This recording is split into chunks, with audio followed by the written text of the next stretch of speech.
Most Saturdays at this time, we spend an exciting half hour of adventure and action with America's public hero number one, Hopalong Cassidy. Well, even two-fisted cowboys take summer vacations when they can, and Hoppy is no exception. Hopalong and Topper will be back with us riding the CBS air trails again 9 weeks from tonight, September 22nd. Get this and get it straight. Crime is a sucker's road, and those who travel it wind up in the gut of the prison of the grave. There's no other end, but they never learn.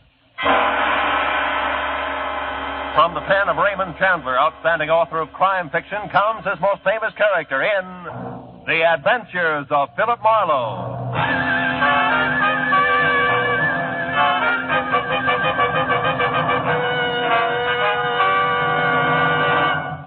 Now, with Gerald Moore starred as Philip Marlowe, we bring you tonight's exciting story, Life Can Be Murder.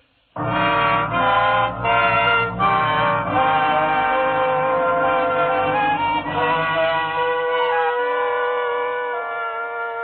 sign in the half-light above the entrance reads, Bell's Trifle Inn. If you say it fast enough, you may be right. It's authentic English script, and it hangs over the door of an authentic English restaurant just south of the authentic Sunset Strip, owned and bartended by Belle Smithers. Inside, from the paneling to the prime rib, from the Welsh rabbit to the dartboard at one end of the bar, it's the Union Jack all the way. And it figures. Belle's authentic, too. 100% pure. Nebraska. I always sit at the bar. Marlowe, you old dog. You've been neglecting me. Yeah, well, I've tried to stay away from you, honey, but I can't. You're bigger than both of us. Oh, you and your palaver. Yeah, me and what you said. You want a drink, honey? Yeah, but make it with your own light hand for a change, will you? I'm tired of walking out of here on my knees. Just an ounce? The water will float it. Okay, honey, it's your poison. And my stomach lining. Hey, looks like most of the regulars are here, huh? Don't you ever get tired of looking at the same old faces? I can stand it as long as they can. No, Marlowe, I kind of like it. Clubby this way. You get a few people who just come in to see what a lady barkeep's like, but most of them are just regular folks, you know, real people who like the food. And drink, huh, Belle? Oh, yeah, sure. Sometimes I forget. I get all carried away working my jaw. Cheers, baby. Yeah, thanks, honey. Oh. You know, sometimes you forget a lot of things, I think, like teaching school in, where was it, Nebraska? Ogallala. That name don't stick with you worth a darn, does it? Ogallala. Yeah. Does that mean anything? Oh, it does to the folks back there. County sees the Keys County. It's right there on the South Platte River. That's just south of the North Platte River. Yeah, well, that's a nice arrangement. No, Marlowe, that's one thing I'll never forget, teaching school back there in Ogallala. I declare if I hadn't done that, I wouldn't be doing this now. You see, these rich cattle folks, they come through from Cheyenne, and what have they got but a 13-year-old shaver? And where are they going with the shaver but England, and what do they need but a tutor? And who do they draw but me? Right out of 10th grade social studies at Ogallala High School. No, I got a feeling you've heard this song before. Yeah, just a few thousand times, Belle, but don't worry, I like it. Matter of fact... Excuse me, Mrs. Smithers. Oh, call me Belle, honey. What can I do for you? Oh, well, the young lady said you kept the dart at the bar. For the dart board? Uh-huh. Yeah, sure, I do. Well, it is all right, throwing darts, isn't it? I'm waiting for someone, and I Oh, thought it's perfectly all right, honey. Just make yourself at home. There you are. Thank you. Oh, I hope I didn't bother you. Oh, I'm so glad you did. In fact, if you want to build a house, I'd like that, too. Well, thank you. For the dart. Hey, Belle, that red hair, the green eyes. You get that? Marlowe, you and your... Don't say it. Just pour me another palaver in water. If you don't beat all, I declare... Look out, Marlowe! Oh. Bullseye! Oh. She made it, Marlowe. Why, your head was right in front of the target, and she still made it. Yeah, well, I'm very happy for Oh, I her. hope I didn't frighten you. I had no idea your head was in the way. Neither did my head. As long as it's you. Oh, look, I'm really sorry. Sorry? Why, we haven't had a bullseye all week. That rates a drink and dinner on the house. Belle. For two, of course. Belle girl. Right now. Tonight. Come again. Where's Marlowe here, naturally? That's my girl. The red hair and green eyes smiled. A nice smile. Went along with the gag. We toasted her throwing arm, my head, and Belle's solid sense of judgment in putting the dartboard at head level at one end of the bar. By the time we moved to a table for two, I knew her name was Marnie Carr. Before dinner was over, I had a pretty good idea that everything about her was all right with me. Hey, Marnie, you got that look again. Oh, really? Which one? The dark one. Happens every time you look toward the door. Oh, yes, I expect it does. You see, I'm not exactly a free agent. Oh? Someone brought me here. Said he'd be back. Ah.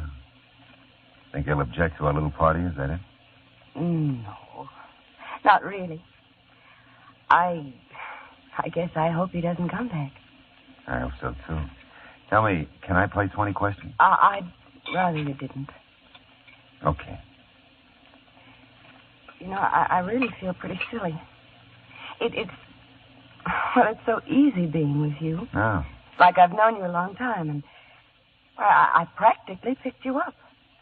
You know, I've never done a thing like that in my life. Yeah, well, Belle picked us both up. I wouldn't worry about it. I don't think you even heard me. It's very important to me that you know I've never picked anyone up. Sure.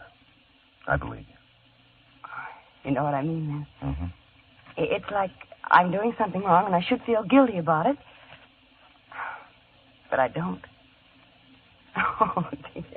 I'm not making any sense at all, am I? Look, why don't you just forget about it, huh?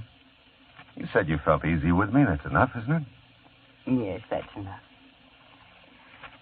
Well, I guess I really think I should go now. Oh, Belle will never forgive you for not finishing the trifle. House specialty, you know. Well, maybe I'll come back sometime. I'll eat a double order. Ah. Will you let me take you home? Oh, I don't know. It'll be all right, Marnie. Very all right. Well... Can I take you home? Yes. Yes, you can. Good girl. We'll stop by the bar and slip Belle the grip, and then we'll be on our way, huh? Yes, I do want to thank you. Who do they draw but me, right out of 10th grade social studies at Ogallala High School? Yeah, you told me, Belle. Great story. You ought to change it a little, Belle, just for listener interest. Hiya, Matthews. Oh, hello, Phil. What brings you up? Miss Carr, Lieutenant Matthews. How do you do? Carr. Great dinner, Belle. Dinner bell. Oh, I lost my head. Honestly, Marlo, I declare you say the darndest thing. Yeah, I'm a regular yell, yeah. It was a very nice dinner, Belle. Thank you. My pleasure, honey. You come again. She will. Night off, Matthews? Yeah, so far. Hey, you two have a drink with I me? think the young lady's anxious to go home. Oh, I'm afraid I'm taking Phil out of his way, Lieutenant, but Bedford Drive isn't too far. Maybe he could Now, go wait a back minute. I'll make my own arrangements. I know some lovely folks on Bedford. The Dickinson, 600 block. Do you know them? No, I don't. I'm north of there at 2470. Oh. Yeah, well, we'll see you, huh? Night, Belle, Matthews. Good night. It's nice to meet you both. Yeah, good night.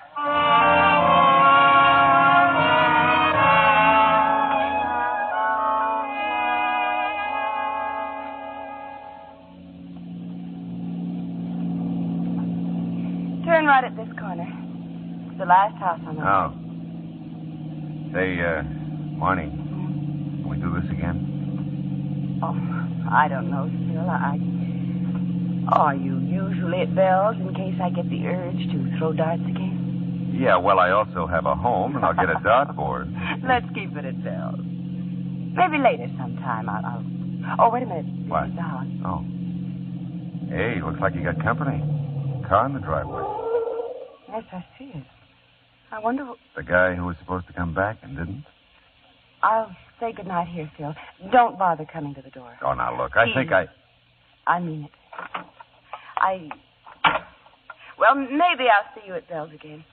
Don't call us. We'll call you. Is that it? That's it, Phil. Thanks. I liked it. Great work, Marlo. So crazy about you, she's running the other way. Paul, what on earth are you doing there? Did I do that? Never mind, Paul. Let's go inside. Good night, Phil. Thanks again.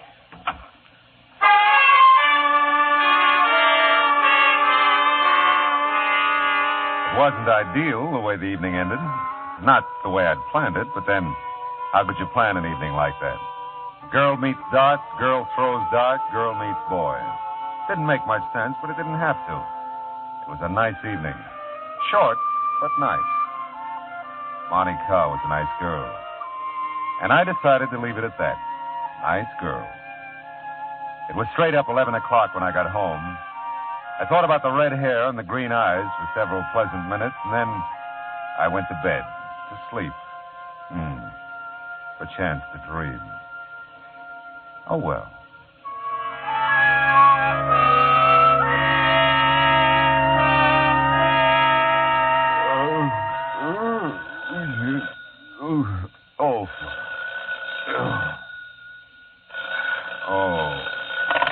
Hello. Matthews, Phil. Yeah. That girl you were with last night, where was it she lived? Where did she live? Yeah. Look, it's not even 8 o'clock in the morning. You're asking. Take it easy, Phil. Was it 2470 Bedford Drive? Yes, it was 2470 Bedford Drive, and if you hurry, maybe you can get there in time for breakfast. I'm already Abo- here, Phil. And you better come on out. The dame has been murdered.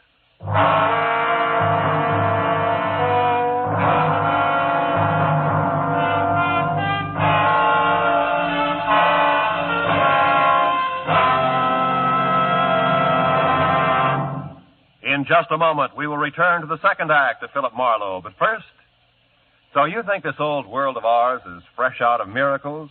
Maybe you sort of long for the days of the Arabian Nights or folks of fable who possessed those magic wands, lamps, rings, talismans that all produced wonders? Well, if you do, you'll find CBS's Mr. Aladdin a refreshing gent to meet. He gets the name Mr. Aladdin from the fact that his exciting adventures have the atmosphere of miracles about them. Listen for him later this evening on most of these same CBS stations. And now with our star, Gerald Moore, the second act of Philip Marlowe, and tonight's story, Life Can Be Murder.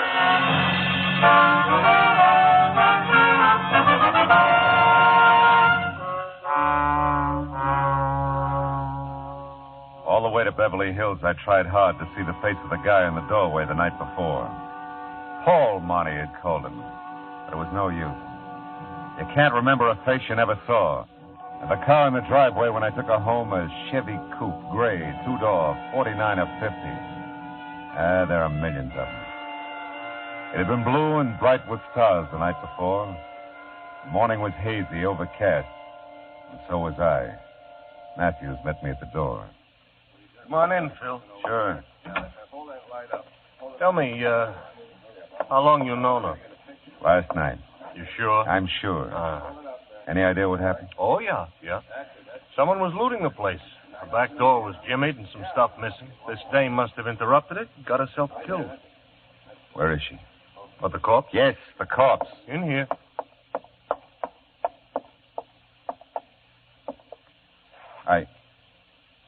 Hey, that's not Marnie.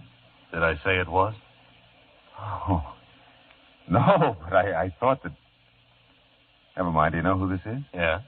Ann Harkness, according to identification on her purse. Oh? She's from New York. Taxi driver brought her here about 11 last night from the airport, and the coroner says she must have been shot shortly after that. Uh-huh. Did you bring your girlfriend straight here from Bell's? Yeah. Oh, that's new for you. All right, huh? That would put her here by 10:30 easy. So? So the taxi driver says a red-headed gal answered the door and let the Harkness woman in. That doesn't prove a thing. No, it doesn't. I'd like to talk to her, though, Phil. You know where she lives? Well, she lives here, doesn't she? No. House belongs to Mr. and Mrs. Orville Edwards. They're out of town. They got called to Chicago yesterday with a death in the family. Oh? And the neighbors don't know anything about this Miss Carr, was it? Yeah, Monty Carr. Yeah. Well, I got a call into Chicago for the Edwardses. They ought to clear it up. Mm-hmm. Got something here, Lieutenant. Oh, hello, Mr. Marlowe. Hiya, Mooney. Yeah, what do you got, Sergeant? Well, this address book. Phone numbers from the phone desk in the hall. Nobody named Carr listed, though. Okay. This note might be something from the big bedroom upstairs, front of the house. Oh, let's see. It's signed Marnie, Phil. It is? Yeah. Let me have a look. Yeah. Dear Mrs. Edwards, thanks for the lovely remembrance. You're very thoughtful. I'll tell Miss Harkness to make herself at home. Yeah, whatever that means. I'll keep looking around, Lieutenant. Do that, Mooney, huh? Well, as soon as the Chicago call comes through, we'll get our hooks into something. Look, Matthews, you mind if I look around? No, help yourself. You got any ideas? Yeah. I don't think Monty had anything to do with it, and I don't know where she lives. Okay. Okay, Phil. Only leave the note with me, huh? I looked around and tried to figure things that didn't figure. Marnie didn't live here, but she knew the Edwards. That is, she knew Mrs. Edwards, and she addressed her as Mrs. Edwards and signed herself Marnie. Maid, maybe, huh? Paul could have been anybody. And I wanted to find Marnie before I took up the matter of Paul with Matthews. Upstairs, by the phone in the master bedroom, I found something Sergeant Mooney had overlooked. Another address book, smaller, with phone numbers. I flipped through it. There was nothing under C for car, but under M for Marnie, there was a Crestview number, but no address. I decided to take the book with me. Oh, you still here, Phil? Yeah, just leaving. Oh, look, hey. What? About that car girl. Yeah? She may be the sweetest kid in town, and she may be a killer. You never know. Thanks for the tip. And, I didn't call you to get in my way, Phil. If I find her, I'll tell you. Fair enough? Yeah, fair enough. Just don't get lost finding her. It was kind of a break. Head start, at least. I had a phone number for Marnie that Matthews didn't have, and I wasn't for her against him. He knew that. I just couldn't think murder and Marnie in the same thought. Until I could, I'd string with her if I could find her. The morning haze was lifting somewhat as I stopped at a gas station on the strip and used the payphone.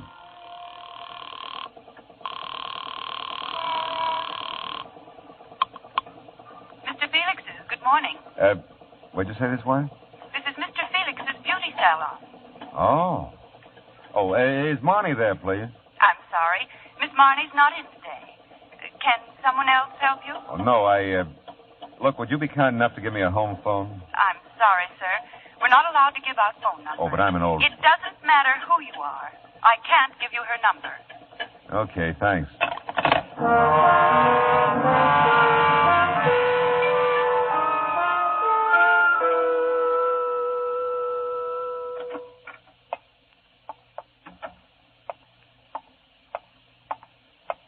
May I help you, sir? I just talked to you a few minutes ago on the phone about Marnie. I remember? told you then. I tell you now, we are not permitted to give out numbers.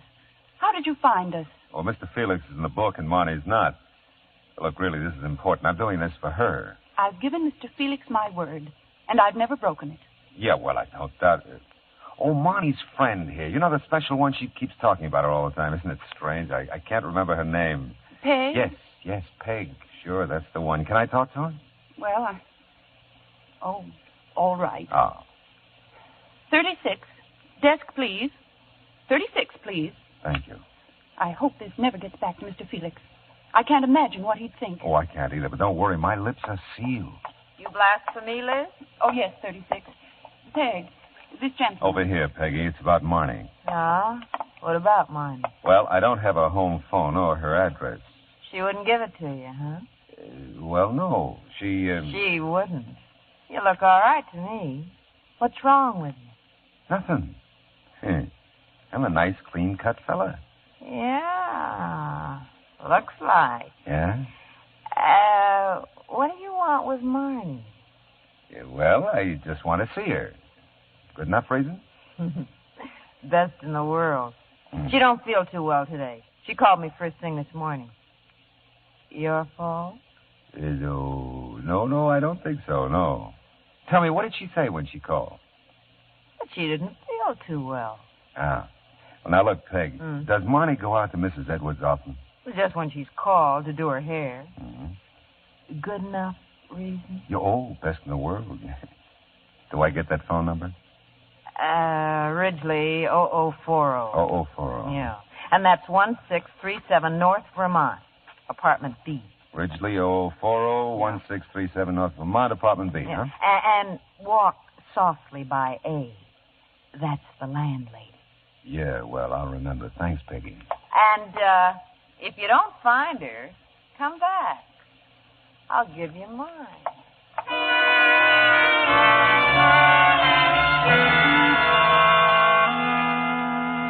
Peg was something of a prophet, among other things. Well, there was no answer to my knock at 1637 North Vermont, Apartment B, and no answer to the phone call I placed in the lobby. So I quit walking softly by Apartment A, knocked there, and the doorway was suddenly filled with a solid block of granite. Yes, I'm a landlady, but if she don't answer the door, it makes sense to me. She ain't in.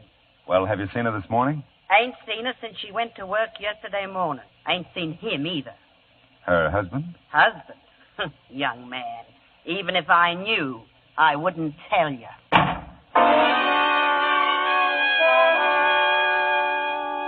You know, I was getting proud of my head. It could dodge anything from flying darts to door slams near the eyebrow. But that was about all I was proud of at the moment. I wasn't exactly closing in on Marnie. The landlady's snort didn't give me much of a line on Paul, if that's who she was exhaling about. And there was the matter of Ann Harkness, who flew into Los Angeles the night before, just in time to be murdered. Well, I drove to a nearby drive-in and mulled it over a sandwich. Coffee was grim, too. I was starting in on the routine that begins with, if I were Marnie, where would I go? When I got a flash of an idea. 10 minutes later, I was banging on another door. Bell! Bell, anybody home? Bell! Oh, Marlowe, come in. Oh. I'll arrange for swinging doors first thing tomorrow. I'm sorry, Bell, but I got an idea. I told you lately we're not open for lunch. I said I'm sorry, didn't I? It's Oh, I'm sorry, too, Marlowe. Guess I'm kind of off my feet today. I All right. declare you ought to see what that butcher sent me in the name of prime rib. And Charlotte Bell. called, said she'd floundered like a beached whale all night, bad tooth. She Bell, won't will be you here. run down? And when I got here, this was here for you. Oh, let's see. Someone shoved it under the door, I guess. At least that's where I found it. Mm-hmm. Well, land of Goshen, come in. You get enough people, we'll put on a floor show. You have been a busy boy, Phil. Hiya, Bill. Make yourself at home, Lieutenant. I got work to do. If you know that, you also know I'm getting nowhere. Yeah, maybe. Hey, listen. Huh? You've been tailing me, Matthews? Tailing you? Yeah, that's what I no, said. No. Just the boy's been going the same place as you have. Ah. A little bit later all the way around, and along about the second stop, the description began to fit you. It did. Well, now, look, tell me, how did your phone call to Chicago come out? Oh, we found out where your Monte car fits in. Oh? Yeah? That Harkness dame was a friend from New York who came to call on the Edwardses. Uh-huh. And they tried to intercept her when they got the call about the family death in Chicago. Mm-hmm. Only they couldn't reach her. Now, your Marnie told Mrs. Edwards she'd stick around the house and wait for the Harkness dame. Is that all? Well, they described some of the stuff that might be missing. We checked, and it is. It is, huh? Yeah. Tell me, how do you figure Marnie by now? How can I figure her, Phil? She's missing. Yeah. Yeah. She is missing, isn't she, Phil? I said if I found her, I'd tell you. You remember? Oh, yes. I remember, Phil. I just want to make sure you do.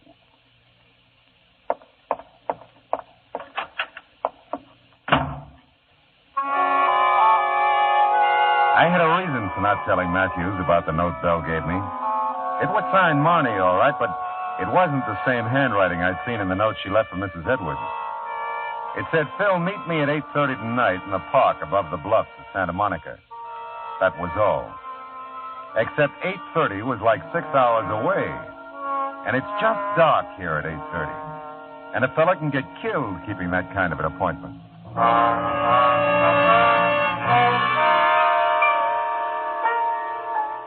Did you ever wait 6 hours for something to happen? Oh, it's no fun. Neither is the thought that maybe something final has happened to a pretty nice person. I was almost sure now that Paul was my boy, but almost wasn't close enough. And I had to find Marnie, if she could be found. And I got to the park above the Santa Monica Bluffs about 15 minutes early. Left my car a block or so away. And all the way to the park, I watched for a gray Chevy Coupe, 49 or 50. When you look for them, they're hard to see. And then I saw it. Parking half a block down. A guy got out and headed into the park. I let him go, got to his car about the time he reached the bluffs. I don't know what I thought I'd find, but not in my wildest dreams did I expect what I found. 3 minutes later, I was put to floorboarding it up the coast highway toward Malibu. The Seaway Motel, 21245 Malibu Road. That's the way the parking ticket I lifted from under the windshield wiper on the Chevy read. And that was good enough for me. I hit 2 wrong doors before I found the one I wanted, and I had to spring the lock. Monty. Plays rough, doesn't he? Here, I'll untie your wrists. Knows he can get away with it.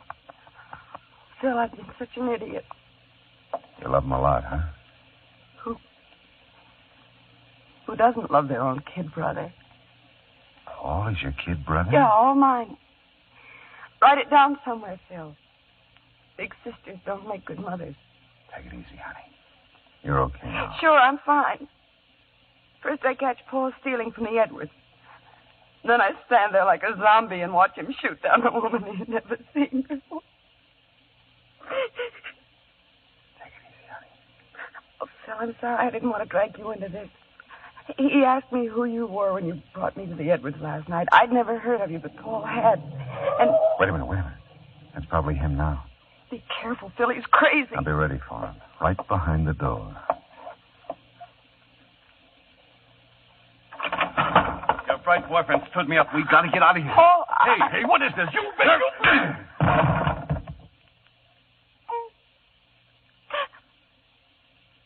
Oh, Phil. He's just a kid. Yeah. Just a kid.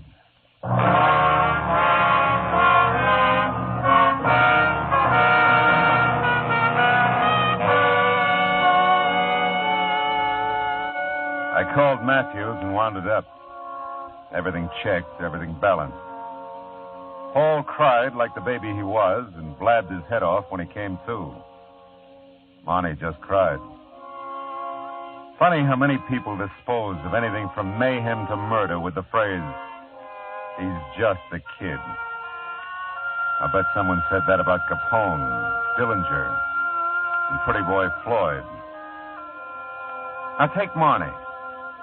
She's... what a kid.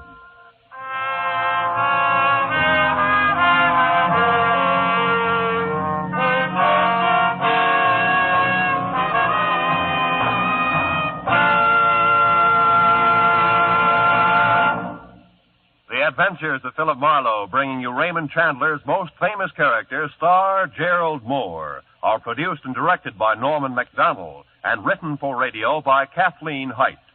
Featured in the cast were Virginia Gregg and Joan Banks, with Paul Dubov, Jim Nusser, June Whitley, Shirley Mitchell, and Marjorie Bennett. Detective Lieutenant Matthews was played by Larry Dobkin. Gerald Moore may soon be seen in the Santana production, Sirocco. The special music is composed by Pierre Garrigank and conducted by Wilbur Hatch.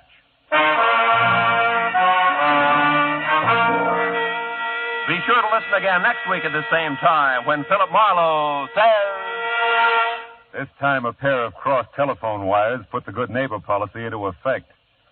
To the murderous accompaniment of an off-key xylophone, one good neighbor almost kills another good neighbor. A fella named Marlowe.